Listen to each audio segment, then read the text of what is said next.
সাইফ হাসানকে বাদ দিলে ভারতের বিপক্ষে বাংলাদেশের এন্টায়ার ব্যাটিং ইউনিট কাণ্ডজ্ঞানহীন নির্বোধের মতো ব্যাট করেছে। ভারতকে ম্যাচ হারানোর সুবর্ণ সুযোগ হাতছাড়া করেছে। বোলাররা ভারতকে 168-তে আটকে রেখে ফিল্ডারদের সাপোর্টে ফিল্ডাররাও দুর্দান্ত ফিল্ডিং করেছেন, কমপক্ষে 12-15 রান সেভ করেছেন। যে সুযোগটা বোলাররা ফিল্ডাররা মিলে তৈরি করে দিয়েছিলেন সেটা বাংলাদেশ ব্যাটিং ব্যর্থতায় হাতছাড়া করলো। বাট স্টিল যেভাবে মনে করা হয়েছিল ভারতের এগেইনস্টে বাংলাদেশ দাঁড়াতেই পারবে না, একটা ডিফারেন্ট টাইপ অফ, আমি বলবো সাহসী একটা বেস্ট 11 সাজিয়ে বেঞ্চের শক্তি পরীক্ষা করার একটা সুযোগ নিয়ে বাংলাদেশ ভারতকে যথেষ্ট টাফ টাইম দিয়েছে।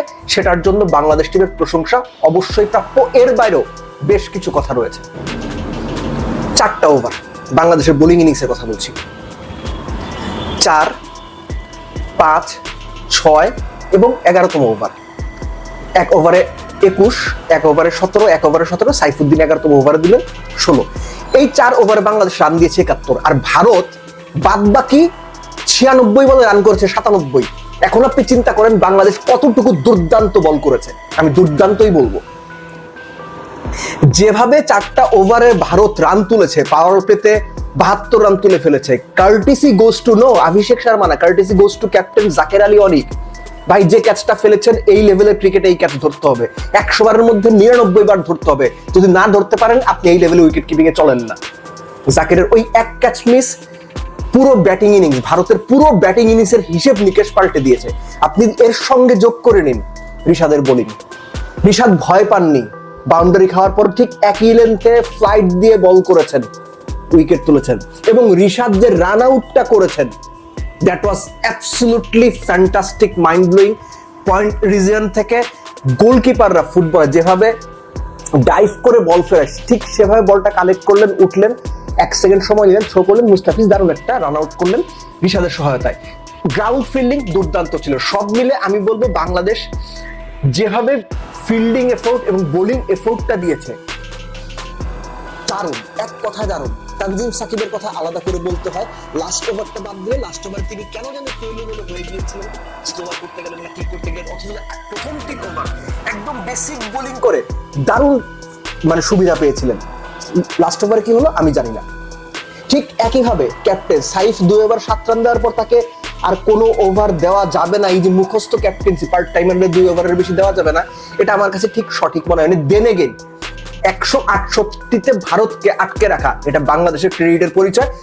এই টুর্নামেন্টে যে ব্যাপারটা নিয়মিত হচ্ছে,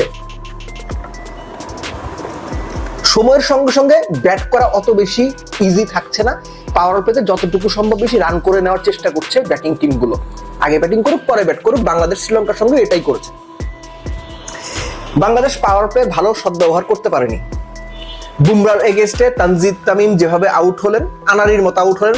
পারভেজ ইমন তার 7 বল খেলেছেন, 6টা বল ব্যাটে লাগাইতে পারেন নাই। ওভার দ্য উইকেট গিয়ে বুমরা লেগ মিডিলে পিচ করে অফ স্ট্যাম্প থেকে বল বের করেছিলেন। তারা দাঁড়িয়ে দাঁড়িয়ে, আমাদের গ্রামের ভাষা বলা হয় যে ব্যাট করে না নাচে, ওরা আসলে নেচেছে। এর সঙ্গে আমি পারভেজ ইমনের একটা কথা আলাদাভাবে বলতে চাই। কুলদীপ কিংবা বরুণকে আপনার স্যাররা, যারা ড্রেসিং রুমের স্যাররা আছেন, প্ল্যান দিয়ে দিয়েছেন যে অফ স্ট্যাম্পের বাইরে গিয়ে সুইপ শট খেলবেন, তাতে পায়ে লাগলেও লাইনের বাইরে এলবিডব্লিউর সম্ভাবনা কম আছে। এই স্ট্র্যাটেজি ঠিক আছে, আমি মানলাম।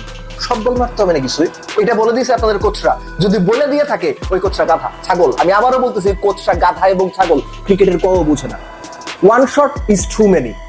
আপনি 2টা 3টা সুইপ খেলছেন, অফ স্ট্যাম্পের বাইরে গিয়ে লাগছে, ফাইন, ঠিক আছে। একই শট যদি স্পিনারদের এগেইনস্টে বাড়ায় বাড়ে আপনি খেলতে যান, ভাই এই পারার স্পিনার পাইছেন আপনি, কুলদীপ টুর্নামেন্টের টপ মোস্ট স্পিনার।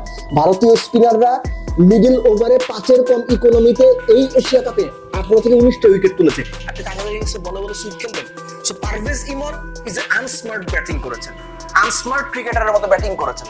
ঠিক একই হবে এই 3 সাইফের কথা আলাদা করে বলছি আমি। এই যে টপ 3, এরপরে বাদ বাকি যে 5 জন আছেন না, জাকের আলী অনি, তাওহিদ হৃদয়, শামীম পাটোয়ারি, রিশাদ পর্যন্ত, এরা কত করেছে জানেন? 29 বলে 17 করছে ভাই।